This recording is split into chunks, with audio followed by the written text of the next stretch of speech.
International standards తో quality education అందిస్తుంది futuristic edu initiatives.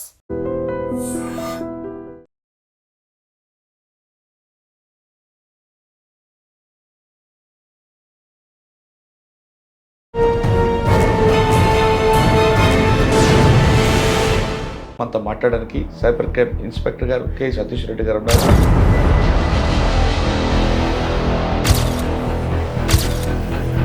Cyber criminals internet సహాయంతో ఏ విధంగా దోచుకుంటున్న వాళ్ళని పట్టుకోవడానికి మనం ఏం చేయాలి?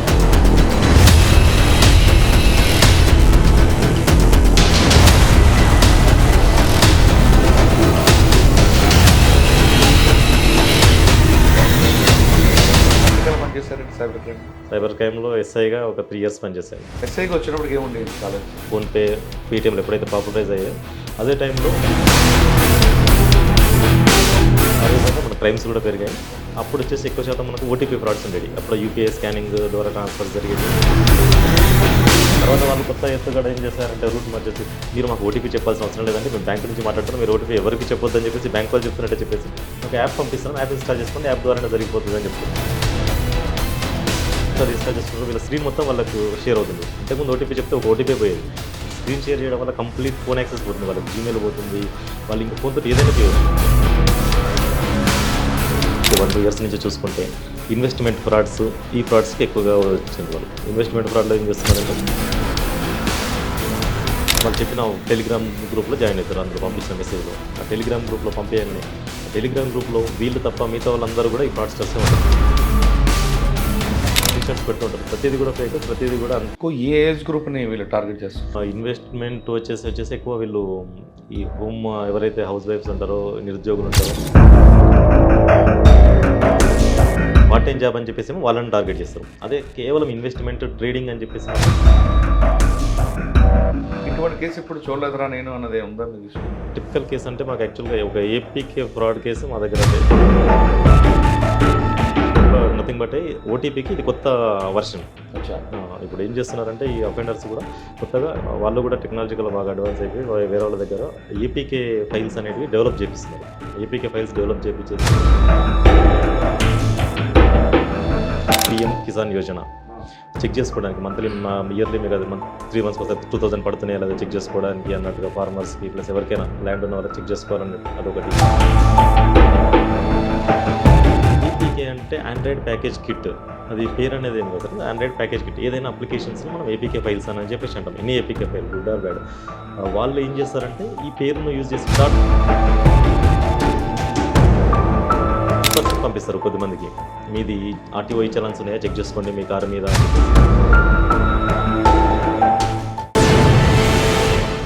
Welcome to crime diaries. వాళ్ళు కంటికి కనిపించరు కానీ కోట్లాది రూపాయలు కొనుగొట్టేస్తారు. తుపాకీ కాదు కదా, కనీసం కర్ర కూడా వాడకుండా అందరిని కాడి దోచుకుంటారు. వాళ్ళే సైబర్ క్రిమినల్స్.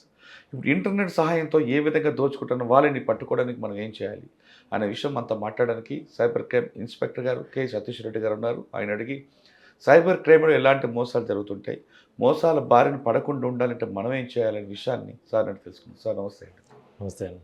ఇప్పుడు ఇందాక చెప్పినట్లుగా సార్, ఒకప్పుడు నేరం అంటే నేరం చేసిన వ్యక్తి కనబడేవాడు, ఆయన కోసం తిరిగేవారు. కానీ ఇప్పుడు ఇంటర్నెట్ సహాయంతో వాళ్ళ ఫోన్ల మీదే దోచుకోవడం అనేది జరుగుతుంది, కానీ కంటిన్యూ అవుతూనే ఉన్నాయి. అంటే పోలీస్ స్టేషన్లో కేసు అవుతుంది, తర్వాత ఇన్వెస్టిగేషన్, తర్వాత అరెస్ట్, అన్నీ ఒక ప్రాసెస్ గతంలో. కానీ వీళ్ళకి దొరకరు కాబట్టి మీకు గోల్డెన్ అవర్ కంప్లైంట్ వస్తేనే దానికి రీచ్ అవుతుంది. అసలు అవన్నీ పోలీస్ స్టేషన్ రాకుండానే పబ్లిక్ ఎలాంటి జాగ్రత్త తీసుకోవాలి? ఇప్పుడు సైబర్ క్రైమ్లో ఎలాంటి ట్రెండింగ్ క్రైమ్ జరుగుతుంది? ఒకప్పుడు అంటే లాటరీ ఫ్రాడ్, జాబ్ ఫ్రాడ్స్ ఉండేవి. ఇప్పుడు దాన్ని పూర్తిగా మారిపోయింది. డిజిటల్ అరెస్ట్ అంటూ, తర్వాత ఇన్వెస్ట్మెంట్ ఫ్రాడ్ అంటే రకరకాల మోసాలు వస్తాయి. ప్రస్తుతం హైదరాబాద్లో ఎలాంటి ట్రెండింగ్ క్రైమ్ జరుగుతుంది, దాన్ని కంట్రోల్ చేయడానికి పోలీసు ఏం చేస్తున్నారు, అదేవిధంగా పబ్లిక్ నుంచి ఎలాంటి సపోర్ట్ కావాలి, పబ్లిక్ ఎలాగ అవేర్నెస్ తీసుకోవాలి, ఎలాంటి కార్యక్రమాలు చేపట్టాలి? ఈ ప్రశ్నకు సమాధానం చెప్పే ముందు సతీష్ రెడ్డి గారి ఈ డ్యూటీలో రావడం బై ఛాన్సా, బై చాయిసా? సార్ బై చాయిసే అండి. ఎందుకంటే నేను గవర్నమెంట్ జాబ్స్ ప్రిపేర్ అవుతూ, మా నేటివ్ వచ్చేసి యాదాద్రి భువనగిరి జిల్లా, పాత ఉమ్మడి నల్గొండ జిల్లాలోని యాదాద్రి భువనగిరి జిల్లా మోత్కూరు మండలంలోని కాలంవారి బావి సదర్శాపూర్ గ్రామ పరిధిలో ఉంటుంది. ఒక చిన్న మేము బావుల దగ్గరనే ఉంటాం అన్నమాట. చాలా చిన్న ఒక 15 కుటుంబాలు ఉండే చిన్న హ్యామ్లెట్ టైప్లో ఉంటుంది. అక్కడ నుంచి నేను 6th క్లాస్ వరకు అక్కడ చుట్టుపక్కల మోత్కూరు మండలంలో చదివాము. తర్వాత హన్మకొండ, తర్వాత ఇంటర్ విజయవాడ, భువనగిరిలో ఇంజనీరింగ్ కంప్లీట్ చేయడం జరిగింది. తర్వాత జాబ్లోకి ప్రయత్నిస్తున్న క్రమంలో మనకు అప్పుడున్న మన రూరల్ బ్యాక్గ్రౌండ్ వల్ల మన సాఫ్ట్ స్కిల్స్ అనేది పర్ఫెక్ట్ ఉండవు కాబట్టి ఇంటర్వ్యూలో మనకు ప్రాబ్లం వచ్చింది. తర్వాత గవర్నమెంట్ జాబ్స్ మనం టార్గెట్ పెట్టుకొని ప్రిపేర్ అవుతున్న క్రమంలో ఎస్ఐ జాబ్ రాయడం జరిగింది. ఫస్ట్ అటెంప్ట్లోనే వచ్చింది. 2012 బ్యాచ్లో ఎస్ఐగా సెలెక్ట్ అయ్యాను. తర్వాత హైదరాబాద్ సిటీలోనే వివిధ లాండ్ ఆర్డర్ పోలీస్ స్టేషన్లో పనిచేశాను. భవానీ నగర్ ఓల్డ్ సిటీలో చేశాను. ఆ తర్వాత బోయిన్పల్లి, గోల్కొండ ఈ లాండ్ ఆర్డర్ పోలీస్ స్టేషన్లో చేశాను. తర్వాత సైబర్ క్రైమ్ పోలీస్ స్టేషన్లోకి వచ్చి ఇక్కడ ఎస్ఐగా చేస్తూనే ప్రమోషన్ తీసుకొని ఇన్స్పెక్టర్గా ఇక్కడ పనిచేస్తాను. ఇక్కడ రాకముందు భవానీ నగర్ అనగానే ఓల్డ్ సిటీలో బాగా communal tension area, high profile high tension area ఎలా పనిచేస్తారు? అక్కడ మీకు వచ్చిన ఛాలెంజ్ ఏముంటుంది? అక్కడ మొట్టమొదటి పోస్టింగ్ మాకు భవానీ నగర్లో వేసాము. అసలు పోలీసింగ్ అంటే కొత్త, ప్లస్ కమ్యూనిటీస్లో ఇలా ఇంత ఉంటుంది అన్న విషయం కూడా మనకు తెలియదు. రూరల్ బ్యాక్గ్రౌండ్ ఉంటాం కాబట్టి మన మెంటాలిటీ వేరు ఉంటుంది. అక్కడ వచ్చినప్పుడు చూస్తే అక్కడ మాస్ గ్యాదరింగ్స్ కానీ, ప్రతి చిన్న విషయానికి పబ్లిక్ రెస్పాన్స్ కానీ, లాండ్ ఆర్డర్ సిచ్యువేషన్స్ ఎంత టెన్స్గా ఉంటాయి అనేది అక్కడ చేస్తేనే అర్థమైంది. చాలామంది ఓల్డ్ సిటీలో చేస్తేనే మనకు పోలీసింగ్ తెలుస్తుంది ఎందుకన్నది అక్కడ పోస్టింగ్ చేసినాక నాకు అర్థమైంది. ఏ చిన్న సంఘటన జరిగినా వందల మంది, వేల మంది ఇట్లా క్షణాలలో గుమి కొడుతూ ఉంటారు. ప్రతి విషయము టెన్స్గానే ఉంటుంది అక్కడ. అసలు ఇంత టెన్స్ ఉంటుందని చెప్పేసి అనుకో మనం కమ్యూనిటీస్ మధ్యలో. అక్కడికి పని చేస్తేనే లైవ్గా చూసిన వాళ్ళకే తెలుస్తుంది. సో అలాంటి పరిస్థితుల్లో చేసిన తర్వాత ఎంతకాలం పనిచేస్తారండి అక్కడ? ఒక సంవత్సరం పాటు పనిచేసాము. రాత్రి పూట చేశారు. కానీ మీరు ఇంకొక ఛాలెంజ్ ఉంటుంది అక్కడ. మీరు అన్నట్లు కమ్యూనల్ 100% అక్కడ. కానీ చిన్న ఇన్సిడెంట్ జరిగిందంటే చిన్న పిల్లలు కూడా రోడ్డు మీదకి వస్తారు. అవును. అసలు వాళ్ళని మనం కొట్టలేము, తిట్టలేరు, లాంటి విషయాలు ఏమి చేయలేరు. వాళ్ళ ముందు పెట్టి వీళ్ళు వర్క్ చేస్తుంటారు. అటువంటి సిచ్యువేషన్ మీకు ఎదురైందో, వస్తున్నప్పుడు ఏ విధంగా హ్యాండిల్ చేస్తారు? ఎదురైనాయి అండి. అంటే ఇక్కడ అక్కడ అంటే పబ్లిక్ని బట్టి పాపం పిల్లల మెంటాలిటీస్ కూడా ఎవరైనా డెవలప్ అవుతుంది. ఇంకా వాళ్ళు ఏంటంటే పబ్లిక్ ప్రతి చిన్న విషయానికి వచ్చేసి మీరు అన్నట్టుగా పిల్లల్ని ముందు పెట్టడము, లేడీస్ని ముందు పెట్టడము, వీళ్ళు వెనక ఉండి కొంచెం పాలిటిక్స్ చేయడము, ప్రతి విషయాన్ని సెన్సిటైజ్ చేయడము, పొలిటికలైజ్ చేయడము అట్లా చేస్తుంటారు. మనం ఇంకా ట్యాక్ట్ఫుల్నెస్సే, పోలీస్ ఉద్యోగం అనేది కంప్లీట్గా ట్యాక్ట్ఫుల్నెస్సే. మనం ఆ టైంలో ఆ సిచ్యువేషన్స్లో ఉన్న విధంగా మనము దాన్ని ఎక్స్కలేట్ కాకుండా మనం డెసిషన్ తీసుకోవడం. స్టోన్ పెల్టింగ్ అనేది అక్కడ చాలా చిన్న విషయం అనేది. ప్రతిదానికి ఎందుకు వేస్తారో తెలియదు. వాళ్ళు ఎందుకు వేస్తారో, ఏం జరిగిందో అసలు ఏ విషయం అనేది కూడా వాళ్ళకి తెలియదు. వేస్తున్నారు కదా అని చెప్పేసి 100 మంది వేస్తూ ఉంటారు. కాకుండా మనం ఆ సిచ్యువేషన్ అనేది ఎస్కలేట్ కాకుండా మనం ట్యాక్ట్ఫుల్గా ప్రజెంట్ ఆఫ్ మైండ్స్ తోటి పనిచేయడం. ఎదురైనాయి అండి. ఎలక్షన్స్ టైంలో కూడా అక్కడ నేను పనిచేయడం జరిగింది. చాలా జరుగుతుంది. కానీ మీరు అన్నట్లు చిన్న ఇన్సిడెంట్ కూడా పోలీసు మీద అటాక్ చేయడం చూస్తుంటారు. అవునండి. ప్రతి ఏ చిన్న విషయం ఉన్నా పోలీస్కి యాంటీగా అయిపోయి పోలీస్ని టార్గెట్మెంట్ చేసుకొని పోలీస్ స్టేషన్ మీద అటాక్ చేయడము, పోలీస్ స్టేషన్ మీదికి రావడము అట్లా చేస్తూ ఉంటారు. అందుకే అక్కడ మ్యాక్సిమం మన ప్రజెన్స్ ఆఫ్ మైండ్ ఒక కమ్యూనల్, మనం ఒక వాళ్ళ ఫ్రెండ్షిప్ తోటి ప్లస్ అక్కడ వాళ్ళ రిలేషన్స్ తోటి మనం దాన్ని మ్యాక్సిమం సాల్వ్ చేయాల్సి ఉంటుంది. అంటే లాండ్ ఆర్డర్ మజిల్ పవర్ పనికిరాదు. మజిల్ పవర్ కన్నా మైండ్ పవరే ఇంపార్టెంట్ అలాంటి ప్లేస్లలో. మజిల్ పవర్ అనేది సెకండ్ ఆప్షన్. అది మన చేతికి అవుట్ ఆఫ్ కంట్రోల్ అయితేనే మజిల్ పవర్. ప్రతిదానికి మజిల్ పవర్ యూజ్ చేస్తే మనం అక్కడ ఉద్యోగం చేయడం. సార్ సెకండ్ పోస్ట్ బోయిన్పల్లి అక్కడే ఉందండి. చాలా బోయిన్పల్లి వచ్చేసి బాగుంటుందని, పీస్ఫుల్గా ఉంటుంది. ఒక సైబరాబాద్ బార్డర్ పోలీస్ స్టేషన్ కాబట్టి ఒక రూరల్ అట్మాస్ఫియర్ ఉంటుంది. ఇప్పటికి కూడా ఒక కంటోన్మెంట్ ఏరియా కాబట్టి బోయిన్పల్లి అంతా కూడా డెవలప్మెంట్ అనేది ఎక్కువగా ఉండకపోయేది నేను చేసిన 2014-17 టైంలో.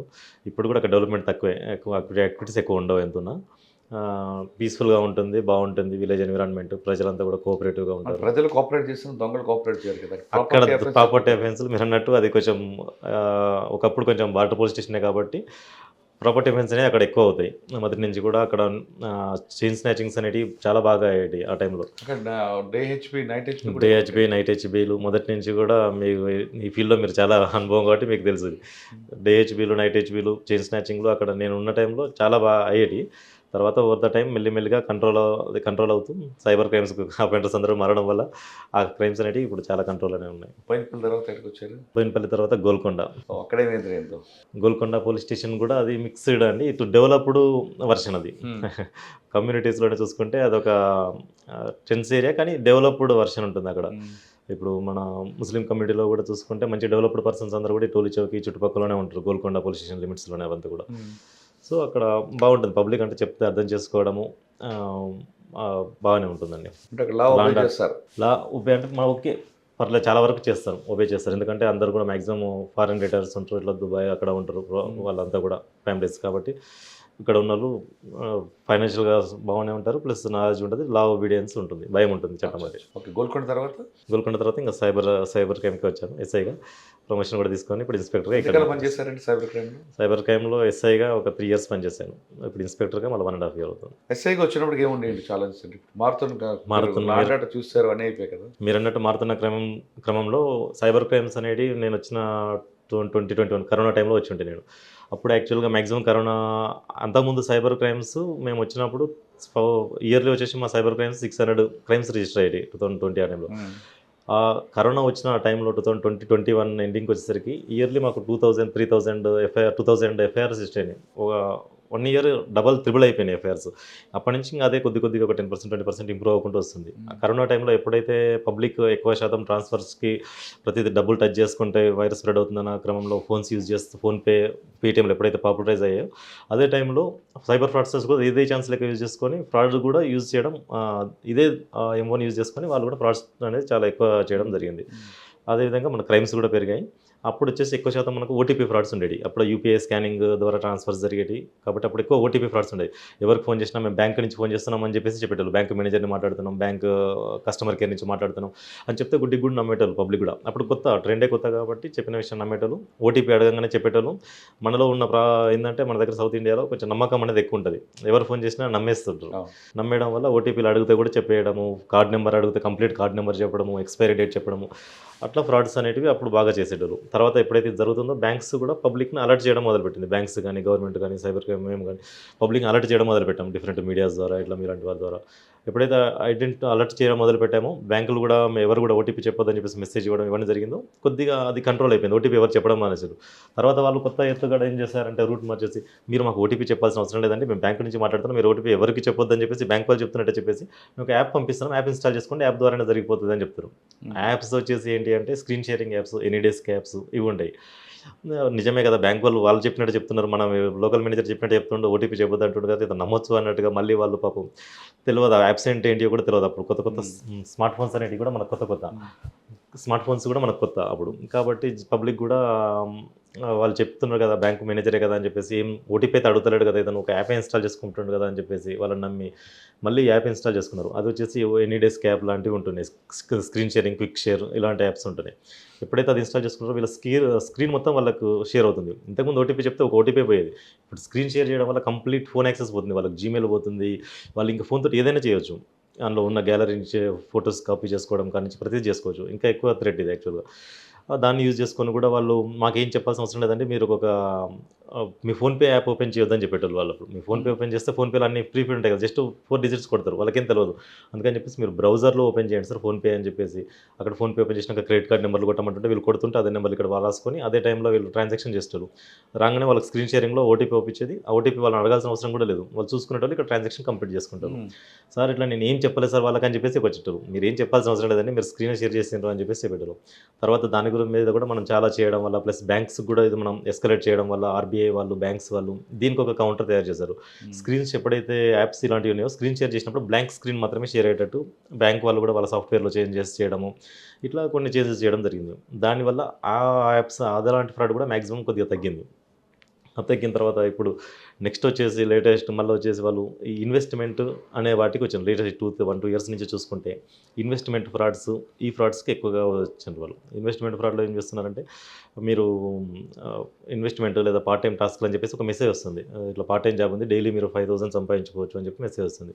అది ఏదో బాగుంది అని చెప్పేసి మ్యాక్సిమం ఇంటికాడ ఉన్న వాళ్ళు కానీ స్టూడెంట్స్ కానీ నిరుద్యోగులు కానీ వాళ్ళు చెప్పిన టెలిగ్రామ్ గ్రూప్లో జాయిన్ అవుతారు. అందులో పంపించిన మెసేజ్లో ఆ టెలిగ్రామ్ గ్రూప్లో పంపించగానే ఆ టెలిగ్రామ్ గ్రూప్లో వీళ్ళు తప్ప మిగతా వాళ్ళందరూ కూడా ఈ ఫ్రాడ్స్టర్సే ఉంటారు. 100 members ఉన్నారు కదా, చాలామంది ఇన్వెస్ట్మెంట్ చేస్తున్నారు, నేను ఒక్కని కొత్త కాదని చెప్పేసి సరే కొన్ని రోజులు చూస్తా అనుకుంటాడు ఇతను, ఒక 10 days 15 days. ఈ టైంలో అందరూ నాకు ఈ రోజు నేను ఇన్వెస్ట్మెంట్ చేశాను, 10,000 చేస్తే 15,000 వచ్చింది, 1 lakh చేసినాను, నాకు 2 lakhs వచ్చింది అని చెప్పేసి స్క్రీన్ షాట్స్ పెడుతుంటారు. ప్రతిదీ కూడా ఫేక్, ప్రతిదీ కూడా అంత జస్ట్ వాళ్ళ మెంబర్సే వాళ్ళ మెంబర్సే ఉంటారు. ఇతను ఒక్కడే కొత్తదను, ఇతను టెంప్ చేయడానికి పెడతారు. తర్వాత వాళ్ళ తరపు నుంచి కూడా ఒకరు మాట్లాడతారు, ఒక అడ్మిన్ నుంచి ఇట్లా మీకు ఇన్వెస్ట్ ఇన్వెస్ట్మెంట్ గైడ్ని, మీకు ట్యూటర్ని, ప్రొఫెసర్ని అని చెప్పేసి రకరకాల వర్డ్స్ చెప్పేసి మీరు పెట్టండి సార్, ఇది బాగుంది, ఇప్పుడు ఇది బాగుంది అని చెప్పేసి వీళ్ళకు చూపిస్తారు కూడా. వాళ్ళ డిజైన్ చేసిన ఏదైతే యాప్ ఉన్నదో పంపించిందో కంప్లీట్గా వాళ్ళ కంట్రోల్డ్. మన బ్యాంక్ లెక్క యాప్లో డబ్బులు ఒప్పించినాయి అంటే మనకు బ్యాంక్లో డబ్బులు ఉంటాయి, వాళ్ళ దాంట్లో అట్లా కాదు, జస్ట్ అది క్యాలిక్యులేటర్ మీద కొట్టినట్టు అది వాళ్ళు చూపిస్తారు కానీ ఏముండదు అందులో. మనకు దానికి బ్యాంక్ అంటూ సపోర్ట్ అంటూ ఏముండదు, ఎక్కడ రిజిస్ట్రేషన్ ఉండదు, వాళ్ళకి ఆఫీసు ఉండదు. వీళ్ళు చెప్పిన ఇన్వెస్ట్మెంట్ స్టార్టింగ్లో 10,000 20,000 ఇచ్చినప్పుడు నమ్మకం, కేవలం వీళ్ళ నమ్మకం పొందడానికి ఇనిషియల్గా ఇన్వెస్ట్మెంట్ రిటర్న్స్ కూడా ఇస్తారు. వీళ్ళు 20,000 ఇచ్చినప్పుడు 30,000 చూపిస్తారు, రిటర్న్ విత్డ్రా చేసుకుంటే కూడా ఒక 5,000 10,000 అలో చేస్తారు కూడా. సరే వీళ్ళు అలో చేస్తున్నారు, చూపిస్తున్నారు అని చెప్పేసి వీళ్ళకి నమ్మకం ఇంకా పెరుగుతుంది. ఇంకా తర్వాత లక్షలలోకి వెళ్ళిపోతారు, వేలు దాటిపోయి లక్షలలోకి వెళ్తారు. లక్షలలోకి వెళ్ళిపోయిన తర్వాత ఇంతసేపు ఇన్వెస్ట్మెంట్ ఉంటుంది కానీ రిటర్న్ మాత్రం ఎప్పుడు ఇవ్వరు. ఇంకా కాదండి, ఫస్ట్లో 5,000 డ్రా చేసుకోవడానికి అవకాశం వచ్చింది కదా, అదే ఎంఓలో వీళ్ళు కూడా ఎక్కువ డబ్బులు డ్రా చేసుకుంటూ ఉండదు. అదే చెప్తున్నాను సార్, ఫస్ట్ 5,000 ఇచ్చింది కేవలం అది వాళ్ళ పెట్టుబడి, వాళ్ళు రివర్స్ మీ మీద పెడుతున్న పెట్టుబడి. వాళ్ళు ఇచ్చిన 5,000 కూడా మీ డబ్బులు మీకే ఇస్తారు, కొత్త బయట డబ్బులు ఇవ్వరు వాళ్ళు. మనం 10,000 పెడతాం, 20,000 చూపిస్తారు, 20,000 కావాలంటే 20,000 విత్డ్రా చేసుకొని ఇస్తారు. ఎందుకంటే నమ్మకం, అది నమ్మిన ప్రతి క్షణం మీతోటి 1,00,000 2 లక్షలు పెద్ద అమౌంట్ ఇన్వెస్ట్ చేపిస్తారు వాళ్ళు. మీకు అప్పుడు చెప్పే వర్షన్ వేరు ఉంటుంది. స్టార్టింగ్లో 5,000 పెట్టండి సార్, మీకు 10,000 వస్తాయని చెప్తారు. మీరు ఎప్పుడైతే ఇన్వెస్ట్మెంట్ తీసుకున్నారో నమ్మకం పెరిగింది కాబట్టి, సరే ఇప్పుడు 1,00,000 చేయండి సార్, 1,00,000 చేస్తే మీకు 3 lakhs వస్తాయని చెప్పేసి ఇంకా కొంచెం ప్రాఫిట్స్ పెంచి చూపించడము ఇట్లా చేస్తారనమాట.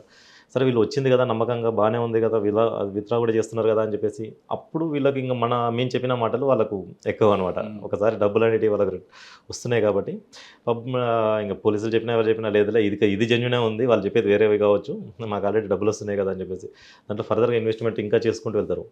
ఒక 5 lakhs 10 lakhs చేసిన తర్వాత విత్డ్రా చేసుకోవడానికి వెళ్తే ట్యాక్స్ అంటారు, లేకుంటే ఇంకోటి డిపాజిట్ అంటారు, రకరకాలుగా ఛార్జెస్ చెప్తారు తప్ప విత్డ్రా మాత్రం చేసుకునేరు. మనం గట్టిగా మాట్లాడితే బ్లాక్ చేస్తారు, క్లోజ్ చేస్తారు.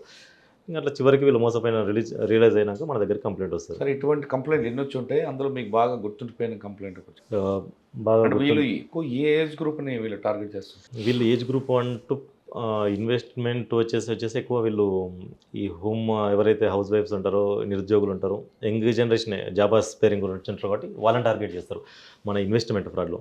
అదే మనకు ట్రేడింగ్ పార్ట్ టైం జాబ్ అని చెప్పేసి వాళ్ళని టార్గెట్ చేస్తారు. అదే కేవలం ఇన్వెస్ట్మెంట్ ట్రేడింగ్ అని చెప్పేసి మాత్రం ఓల్డ్ ఏజ్ వాళ్ళని టార్గెట్ చేస్తారు. వాళ్ళ దగ్గర ఎందుకంటే రిటైర్మెంట్ అయిపోయి వాళ్ళ దగ్గర డబ్బులు ఉంటాయి, రిటైర్మెంట్ బెనిఫిట్స్ కానీ వాళ్ళకి తెలుస్తుందండి రిటైర్ అయ్యారని.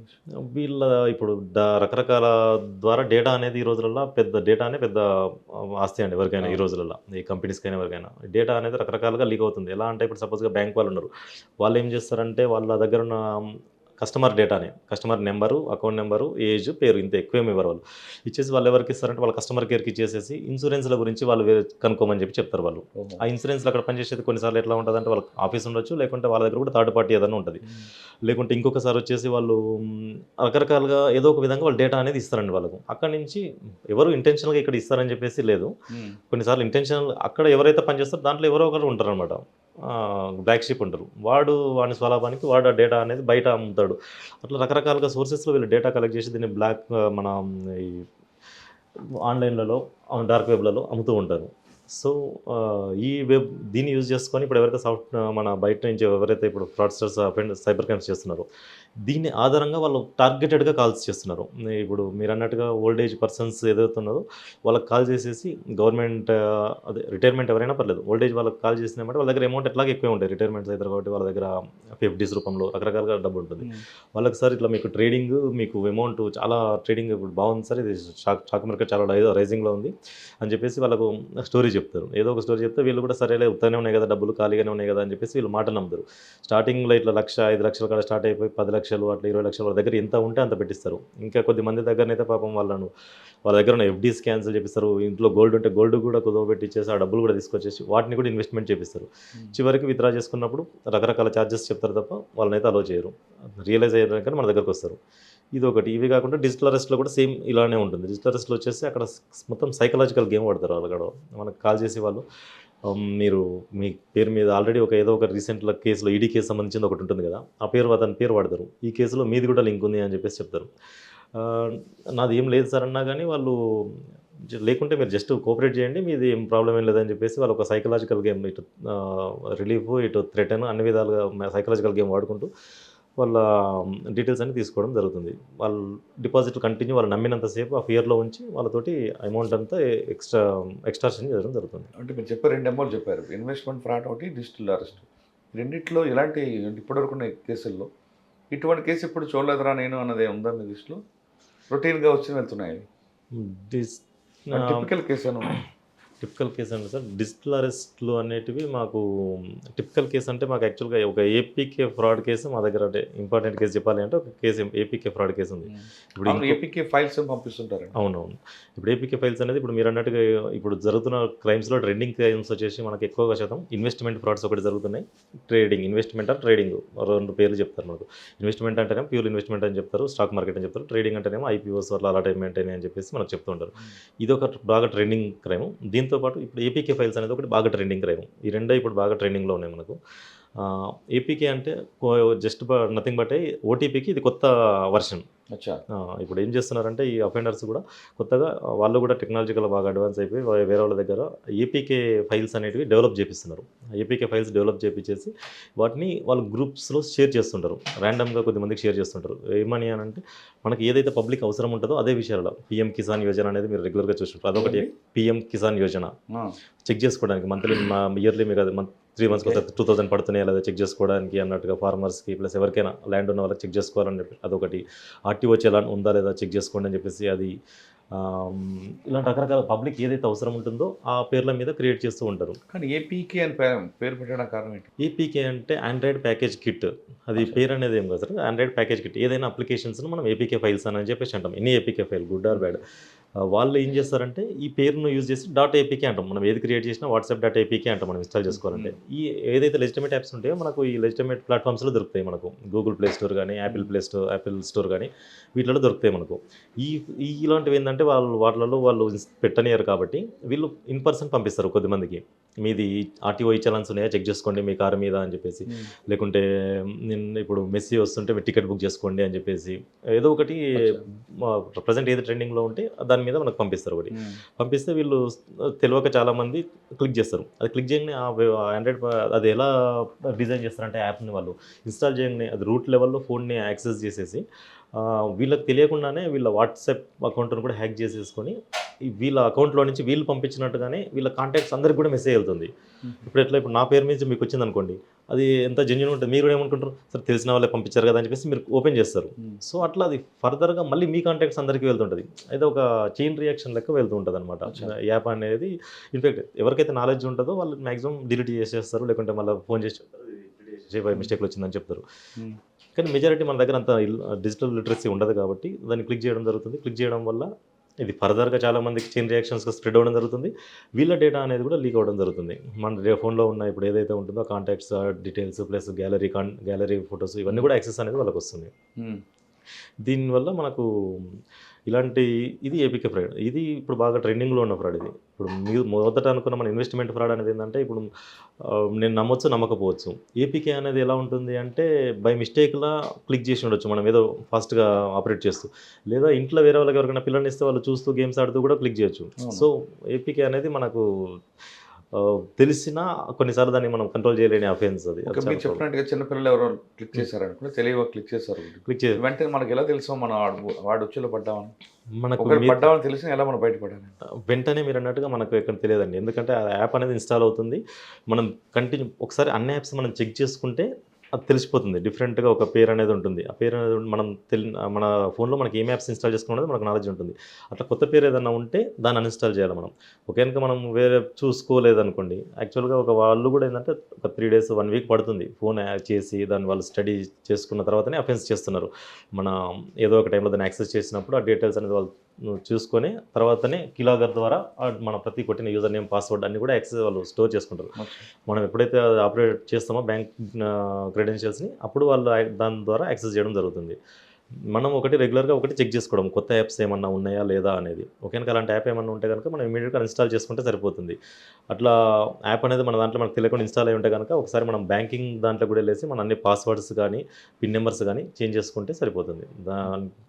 ఒకసారి మన దాంతోపాటు మన బ్యాంక్ యొక్క registered mobile number, mail ID first వచ్చేసి అఫెండర్స్ వీటిని చేంజ్ చేస్తారు మనకు వాళ్ళు.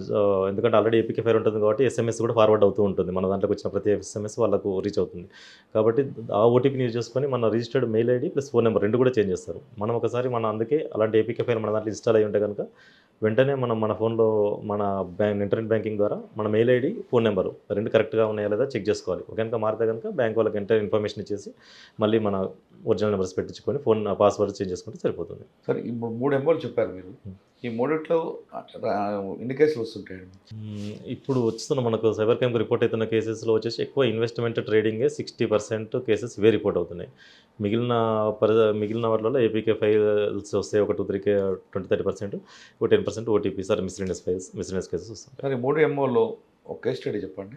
ఇప్పుడు ఒక ఏపీకే ఫైల్కి సంబంధించి తీసుకుంటే ఇప్పుడు లాస్ట్ ఇయర్ మన ఇయర్ జనవరిలోనే ఒక ఏపీకే ఫైల్, ఒక బిజినెస్ అకౌంట్ ఉంది ఇక్కడ మన హైదరాబాద్లోనే. ఒక సాఫ్ట్వేర్ కంపెనీ నడుపుతారు వాళ్ళు. అతన్ని ఫోన్లో అతను వచ్చేసి అకౌంట్స్ ఆపరేట్ చేస్తుంటాడు. ఇతను ఆ కంపెనీలో ఇతను అకౌంటెంట్, ఫోన్ అకౌంట్స్ అనేవి ఇతను ఆపరేట్ చేస్తూ ఉంటాడు. అతని ఫోన్లో తెలియకుండా, దీనికి స్పెషల్గానే ఉంటుంది ఆ యాప్, కానీ వీళ్ళకు తెలియకుండా దాంట్లో వాళ్ళ గ్రూప్లో ఒక ఎస్బీఐ నుంచి వస్తున్నట్టుగా ఎస్బీఐ ఒక లోగో పెట్టుకొని, ప్రొఫైల్ పిక్చర్ కూడా ఎస్బీఐ అని బ్యాంక్దే పెట్టుకొని ఒక ఏపీకే ఫైల్ వచ్చింది. ఇతను చూసుకోలేదు, అది ఎలా ఇన్స్టాల్ అయిపోయింది. వీళ్ళు కూడా దాన్ని అబ్జర్వ్ చేయలేదు. ఒక 10 days తర్వాత వీళ్ళ అకౌంట్లో నుంచి ఒకటేసారి 1.95 crore, నియర్లీ 2 crores ఒక ట్రాన్సాక్షన్స్ అయిపోయినాయి. ఒక 4 ట్రాన్సాక్షన్స్లలో 1.95 crores మొత్తం కూడా ట్రాన్స్ఫర్ అకౌంట్లో నుంచి డెబిట్ అయింది. వీళ్ళు ఏమంటే ఏం జరిగింది అర్థం కాక బ్యాంక్కి వెళ్ళి ఏమంటే అకౌంట్స్ అన్ని ఫ్రీజ్ చేయించారు. ఆన్లైన్లో 1930 కంప్లైంట్ చేశారు. తర్వాత మా దగ్గరికి వచ్చారు. మేము రాగానే ఇమీడియట్గా చూస్తే ఆ బ్యాంక్స్ ఓన్లీ 4 ట్రాన్సాక్షన్స్లోనే డెబిట్ అయింది. వాళ్ళకి అప్పటికి కూడా అసలు తెలియదు ఇలా జరిగింది అనేది, వాళ్ళకు నాలెడ్జ్ లేదు మా దగ్గరికి వచ్చేంత వరకు కూడా. మేము వచ్చినాక చూసి ఒకసారి సరే ఇది మేబీ ఏపీకే ఫైల్ ద్వారానే అనాథరైజ్డ్ ట్రాన్సాక్షన్స్ ద్వారా ఏమన్నా జరిగిందా అన్నట్టుగా మాకు, అంటే ఎవరైనా యాక్సెస్ కంపెనీలో ఇంటర్నల్గా చేశారా, రకరకాల ఆలోచించడం. ఒకసారి ఫోన్ చెక్ చేద్దామని చెప్పి చూస్తే దాంట్లో ఒక ఏపీకే ఫైల్ అనేది ఉన్నది. దాంట్లో అది ఇన్స్టాల్ చేసి ఏపీకే ఫైల్ చూస్తే ఒక ఆల్రెడీ ఎస్బీఐ ఏదైతే ప్రొఫైల్ పిక్చర్ ఉందో దాంట్లో నుంచి తనకు వచ్చింది. వీళ్ళు దాన్ని చూసుకోకుండా క్లిక్ చేయడం, అది ఇన్స్టాల్ కావడము, అది ఇన్స్టాల్ అయ్యి కూడా ఒక వన్ వీక్ అయిపోయింది. 1 week తర్వాత వీళ్ళ బ్యాంకులో ఉన్న, నేను చెప్పినట్టుగానే వీళ్ళ బ్యాంక్ అకౌంట్ని యాక్సెస్ చేసి, వీళ్ళు అప్పుడు ఇంటర్నెట్ బ్యాంకింగ్ యాక్సెస్ చేస్తూ ఉంటారు కదా, వీళ్ళ యూజర్ నేమ్, పాస్వర్డ్ అనేవి వాళ్ళకి తెలిసిపోయినాయి. నెక్స్ట్ ఇంటర్నెట్ బ్యాంకింగ్ ద్వారానే ఆ మొబైల్ ఐడి కూడా, దాని రిజిస్టర్డ్ మొబైల్ ఐడి చేంజ్ చేసేసి వీళ్ళు ట్రాన్సాక్షన్స్ అనేది కంప్లీట్ చేయడం జరిగింది. మనం ఆ ఇన్వెస్టిగేషన్లో భాగంగా అకౌంట్స్ అవన్నీ కూడా ఐపీ లాగ్స్ ద్వారా ఎక్కడ అకౌంట్స్ ఆపరేట్ అయినాయి అని చెప్పి అబ్జర్వ్ చేస్తే మెయిన్పూర్ ఉత్తరప్రదేశ్లో అయి ఉండేది ట్రాన్సాక్షన్స్ ఇవన్నీ కూడా. ఉత్తరప్రదేశ్కి అప్పుడు మేము మా టీంతో పాటు వెళ్ళినాం. అక్కడ మేము వెళ్ళింది లాస్ట్ ఇయర్ జనవరి ఇదే టైము. అక్కడ మేము పోయినప్పుడు 6 degrees టెంపరేచర్ ఉండే, విపరీతమైన చలి. అక్కడ చూస్తే అక్కడ ఒక ఆశ్రమం నడుపుతున్నారు ఒకరు, అంటే ఎన్జిఓ టైప్లో పెట్టి వాళ్ళు ఈ అమౌంట్స్ని వాళ్ళ అకౌంట్స్లోకి వేసుకున్నారు. మనం ఐపీ లాగ్స్ ద్వారా వాళ్ళను పట్టుకోవడం జరిగింది. అరెస్ట్ చేసి వాళ్ళు అక్కడ లోకల్గా చాలా పొలిటికల్గా వాళ్ళకు చాలా పలుకుబడి ఉంది అక్కడ. వాళ్ళ ప్రయత్నం, వాళ్ళు చాలా పొలిటికల్గా అడ్డుకోవడానికి చాలా ప్రయత్నించారు. మనకు కోర్టుకు అడ్వకేట్లను పెట్టుకొని ఒక 5 మంది అడ్వకేట్లను తీసుకొచ్చి చాలా చేసిండ్రు. అయినా కానీ మనకు సైబర్ క్రైమ్లో ఉన్న అడ్వాంటేజ్ ఏంటంటే మనకు టెక్నికల్ ఎవిడెన్స్ అనేది ఉంటుంది. దానికి ఇంకెవరు నో అని చెప్పడానికి ఉండదు ఇక్కడ. కాబట్టి ఆ ఎవిడెన్స్ తోటి మనము గట్టిగా వాదించి హైదరాబాద్కి తీసుకురావడం జరిగింది. తర్వాత మన అదృష్టానికి ఏమైందంటే వాళ్ళు కంప్లైంట్ తొందరగా ఇవ్వడం వల్ల మనం ఇమీడియట్గా రాగానే మనం కూడా బ్యాంకులకు మాట్లాడడం జరిగింది. ఆ అమౌంట్ అంతా కూడా పుట్ అండ్ హోల్డ్ చేయడం జరిగింది. అమౌంట్ అంతా కూడా మళ్ళీ త్రూ కోర్ట్ ప్రాసెస్ ద్వారా రిఫండ్ చేయడం జరిగింది. అదొక గుర్తుండిపోయే కేసు. సార్ మీరు పోలీస్ ఇన్వెస్టిగేషన్ చెప్తున్నారు, పబ్లిక్ వైపు నుంచి పబ్లిక్ ఎలాంటి జాగ్రత్త తీసుకోవాలి?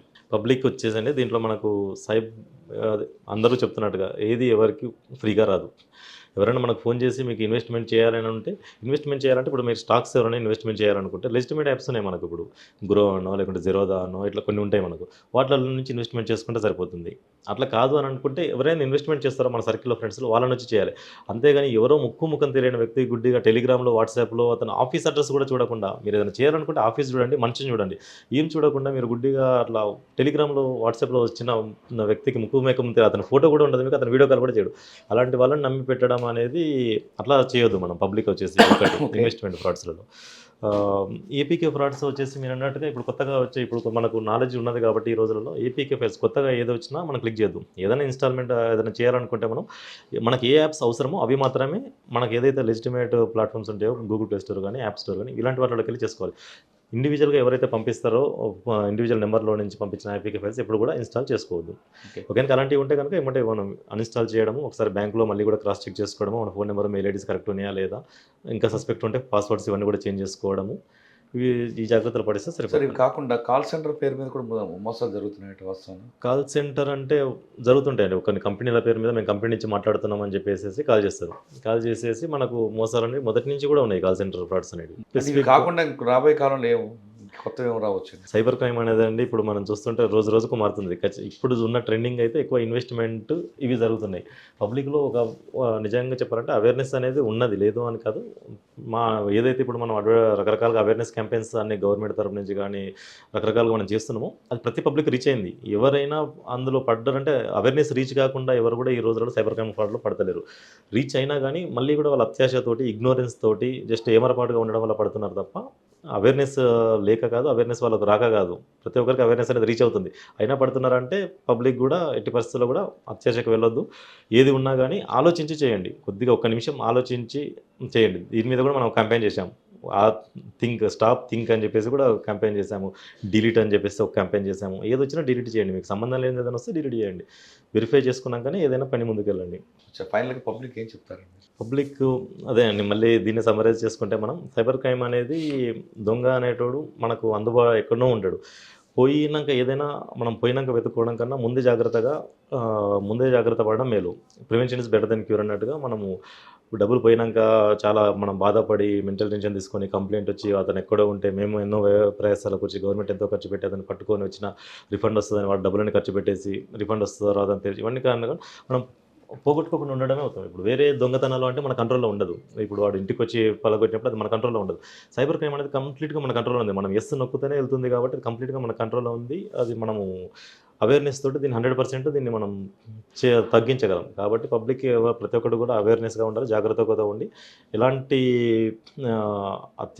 అత్యాశలకు పోకుండా, ఇలాంటి ఏపీకే లింక్స్ కానీ ఎలాంటి లింక్స్ వచ్చినా క్లిక్ చేయకుండా కొద్దిగా జాగ్రత్తగా ప్రతిదానికి ఆలోచించి వ్యవహరిస్తే మనం ఎలాంటి నష్టం పోకుండా ఉంటాము. అలాంటి అనుకోని పరిస్థితి ఏదైనా జరిగితే సైబర్ క్రైమ్ పోలీస్ అనేది ఖచ్చితంగా మీకు హెల్ప్ ఉంటుంది.